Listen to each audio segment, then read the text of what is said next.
Some rattled nerves on campus this morning as an MTSU student is accused of murder. Brandon Bowling was arrested this weekend. The college senior is charged with killing Heather Maples, who was found dead inside her apartment earlier this month. Investigators confirm Bowling and Maples knew each other, but have not released how the 22-year-old died or a motive.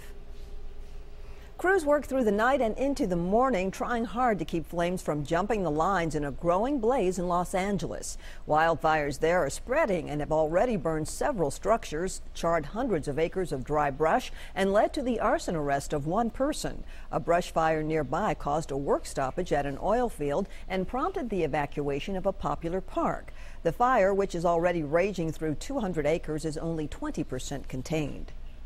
Bad weather is hampering efforts in Indonesia to find the wreckage of a passenger plane that disappeared from the radar yesterday. The twin turboprop was carrying 54 people on board. Eyewitnesses reported hearing a blast and seeing smoke just after all contact was lost with air traffic control.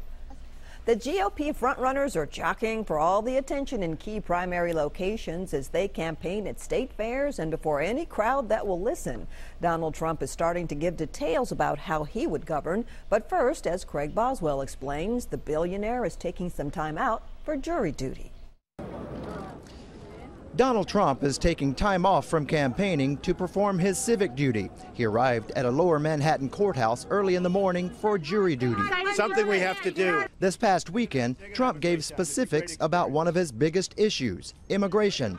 As president, Trump says he would triple the number of immigration officers, build a wall along the Mexican border, and even strip the citizenship of people born in the U.S. to parents who are here illegally.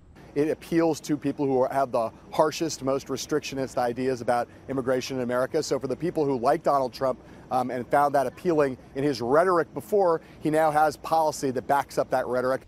The latest national poll from Fox News shows Trump far ahead of the field, with 25% of respondents backing him. A number of other populist candidates are also on the rise, including Ben Carson, Ted Cruz, Mike Huckabee, and Carly Fiorina. Nice to meet you, too. Jeb Bush has been losing ground in the polls. A super PAC supporting Bush announced a $10 million ad buy this weekend. I want to win. The ads will begin airing in early voting states, such as Iowa and New Hampshire, in mid-September and will run through December. Craig Boswell, CBS News, Washington. On the flip side, that same poll shows Hillary Clinton leading contenders with 49% support, followed by Bernie Sanders with 30%.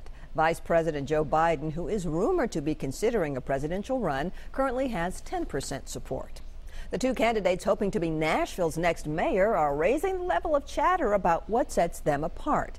David Fox and Megan Barry are both echoing some of the same themes of affordable housing and equal education, but what raised eyebrows at a forum yesterday was negative ads. My objection is not to a PAC. My objection is to something that's patently false, and that's why I wanted to use this as an opportunity to get out there and say, well, this is where my heart is, this is where my passions are, to make sure all kids can realize their potential, and all children, regardless of zip code, area code, race, ethnicity, can achieve at very high levels. My opponent seemed to have some information that I have no idea what he's talking about. And quite frankly, I thought it was an odd thing to say, but clearly that's what he thinks is happening, and so I guess that's what he felt like he needed to say to this crowd when we're really trying to talk about important issues that face Nashville. Early voting in the runoff for mayor and Metro City Council starts later this week. For a list of polling locations, we put a link on our website. Check news links. And if you want to hear more of what Fox and Barry stand for, be sure to mark your calendar. We're teaming up with Vanderbilt University and the League of Women Voters for a debate on Monday, August 24th, and we want to hear your questions for the candidates. All you have to do is send in your video to icontribute@newschannel5.com or check out our Facebook page for more information. And finally, nothing to argue about among these guys. Check out the Band of Heroes, formed about 6 months ago as a partnership with Hustle for Heroes. The veterans hope to record an album and produce a documentary bringing awareness to PTSD and suicide after military service. A couple of them put on quite a show at the General Jackson's Legends of Hall of Fame banquet. Unless you're having to live with it and live through it every day, it's something that's unfathomable to the average human, the average person.